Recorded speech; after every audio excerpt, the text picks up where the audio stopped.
So I've been rewatching all the X-Men films to prepare for their involvement in Avengers Doomsday. And as much as I'll admit I haven't enjoyed all of them, they have all had their moments. That is until X-Men Dark Phoenix. So the film starts when the X-Men go to space to rescue a group of astronauts. Jean Grey is struck by a solar flare which largely boosts her powers. And here's my first problem with this movie. This barely makes sense. Like, okay, fair enough, I get the solar flare thing, but they showed her with the Phoenix energy in the last movie, which they say is set 9 whole years before this one. Like, why is the movie trying to gaslight me into pretending that that didn't happen? So after she absorbs the flare, Jean's mental state goes downhill and she learns that Charles had repressed her memory of her parents dying as a child. As a result, her powers go out of control and she accidentally murders Mystique. And I don't even know whether that's a spoiler or not because they show it in the literal trailer for this film. Anyway, the X-Men then become divided as someone to try and help Jean, but Beast teams up with Magneto to try and kill her. While all of this is happening, Jean is manipulated by evil aliens who want to take the power of the Phoenix Force for themselves. I'll be honest, nothing really good happens here. Plot 1.5. This is the second time they've given Jean the villain role. Get out of my head! Get out of my head! Charles! And she is just as bad as she was in 2006. Maybe I'm looking at this too deeply, and I don't want to be that one guy who's too woke, but it is kind of insulting that they boil down Jean's turn to villainy to just a woman who can't control her emotions. Twice, by the way. The other villain in this film is so forgettable that I had to research the character's name on Wikipedia when I was writing this review. I think it's pronounced Vuk, I don't know. But what a waste of Jessica Chastain. Villain score 1.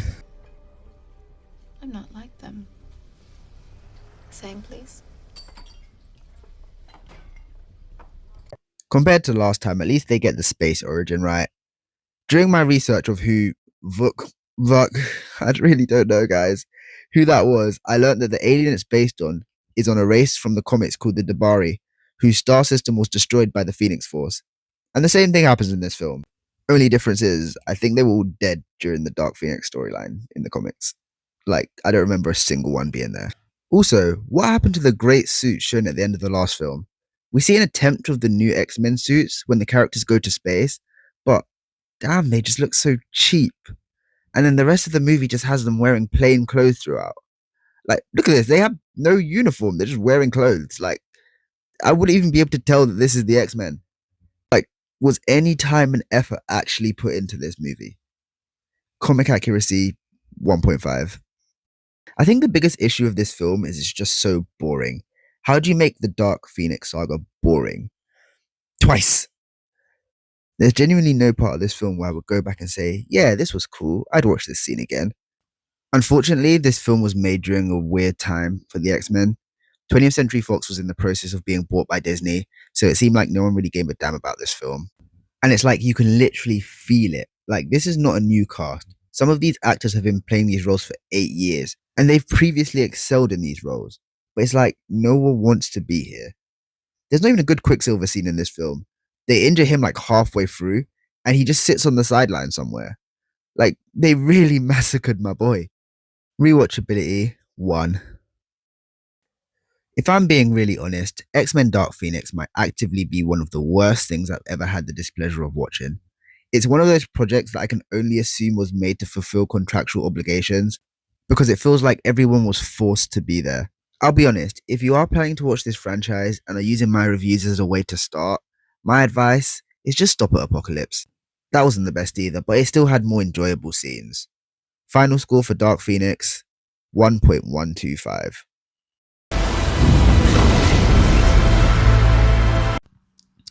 Hey guys, I just want to say thanks to those who have been liking and engaging with the videos. I'm going to be taking a week or two break just while I'm on holiday. My next review will be Spider-Man, but I will have a longer video coming out soon. That will be exclusively on my YouTube.